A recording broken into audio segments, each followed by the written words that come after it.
Ambika Samuel, Honorable Ambika Samuel. கௌரவ பிரதி சபாநாயகர் அவர்களே, You have 4 minutes.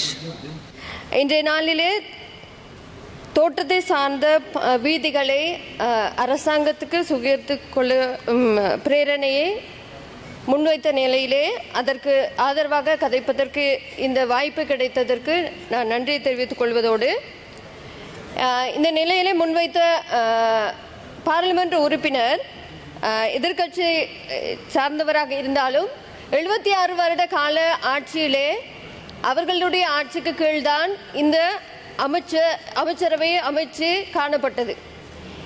76 வருடங்களாக ஆட்சி செய்தவர்களுக்கு இந்த பாதைகள் நிர்மாணிக்கப்படவோ இல்லாவிட்டால் மலையக மக்களுடைய அபிவிருத்தி திட்டங்களை மேல்நிலைக்கு கொண்டு வர வேண்டும் என்ற எண்ணம் இருக்கவில்லை என்பதற்கு அவரே நிறைய காரியங்களை முன்வைத்திருக்கிறார். அவருக்கும் தெரிந்திருக்கிறது.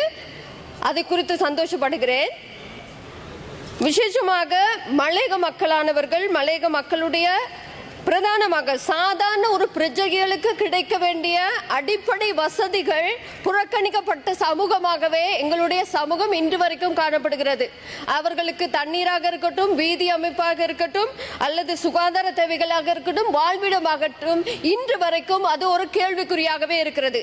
இதை குறித்து தான் நாங்கள் தேசிய மக்கள் சக்தி ஆட்சிக்கு வருவதற்கு முன்பதாக எங்களுடைய தேர்தல் களங்களில் கூட நாங்கள் அதிகமாக பேசினதற்கு காரணம், இன்று வரைக்கும் இருந்த ஆட்சியாளர்கள் தங்களுடைய அமைச்சாகவே வைத்திருந்தாலும் மலையக மக்களுக்கு ஒன்றேனும் செய்யவில்லை, அவர்கள் செய்ததெல்லாம் பாரபட்சம் காட்டினார்கள் என்பதற்கு அந்த கட்சியை சார்ந்தவர்களே வாக்குமூலம் தெரிவிக்கின்ற நிலையிலே இன்று தேசிய மக்கள் சக்தியாகி நாங்கள் விசேஷமாக மலையக மக்களுடைய அடிப்படை தேவைகள், விசேஷமாக உட்கட்டமைப்பு வசதிகளை சார்ந்ததாக இன்று கிராமப்புறங்களுக்கும் எங்களுடைய விசேஷமாக தேசிய மக்கள் சக்தியாக நாங்கள் எங்களுடைய தேர்தல் காலத்தில் சொன்னது போல தேசிய நீரோட்டத்திலே மலையக மக்களை ஒன்று சேர்ப்போம் என்பது, நாங்களும் இலங்கையர்கள் என்ற உரித்தோடு அவர்களுக்கும் எல்லா சமூகத்துக்கும் கிடைக்கிற எல்லா வரப்பிரசாதங்களும் கிடைக்க வேண்டும் என்ற எண்ணக்கரு எங்களுக்குள்ளே இருந்தது.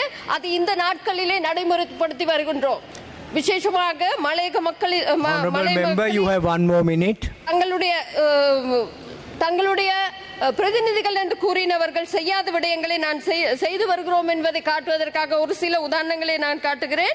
விசேஷமாக மலையக மக்களுக்கான வீட்டு உரிமை சார்பான வீடுகளை குறித்து காணி உரிமையற்ற ஒரு 7 பேச் காணிகளை மாத்திரம் கொடுத்து வீடுகளை கட்டி கொடுத்தார்கள். ஆனால் எங்களுடைய தேசிய மக்கள் சக்தியாக 5400 வீடுகள் ஒப்புதலோடு உறுத்தோடு கூடிய, அதே போல எல்லா விதமான உட்கட்டமைப்பு வசதிகளை கொண்ட வீடு அமைப்பு திட்டத்தை நாங்கள் மலையக மக்களுக்கு வழங்க இருக்கிறோம். விசேஷமாக கபரகல, மீரியபெத்த போன்ற மக்கள் அவர்கள் வருட கணக்காக 2-3 வருடங்கள், சிலது 10 வருடங்களுக்கு மேற்பட்ட நிதியிலே அவர்கள் முகாம்களிலே வசித்தவர்களுக்கு இன்று ஒப்புதல் கூடிய பத்திரங்களோடு, உறுதி பத்திரத்தோடு கூடிய நிலங்கள் வழங்குவதற்கும் வீடுகள் கட்டி கொடுப்பதற்கும் உட்கட்டமைப்பு சார்ந்த எல்லா வசதிகளையும் அமைத்த வீடுகளை கட்டி அமைப்பதற்கு நாங்கள் முன்னிலை வந்திருக்கிறோம்.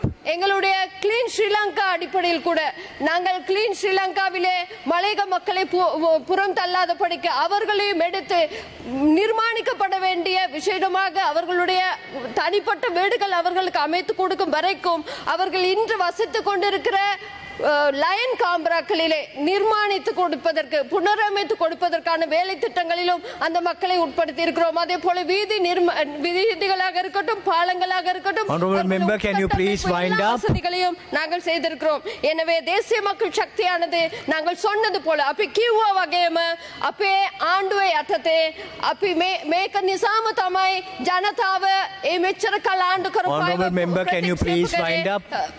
විනාඩියක් We have to economize on time. ඒක නිසාම තමයි මෙච්චර කල් ආණ්ඩු කරපු අයව ප්‍රතික්ෂේප කරලා අපේ ජාතික ජනබලවේගයෙන් ඒ මිනිසුන්ව ඒ ජනතාව ප්‍රතිනිධිත්ව කරන්න අපිව පත් කරේ. අපි අනිවාර්යෙන්ම අපේ ජනතාවට ඒ කාරණාව නිශ්චය කරනවා කියලා මම කියමින් නියම කරනවා. ස්තුතියි. Honorable V. Radhakrishnan, you have 3 minutes.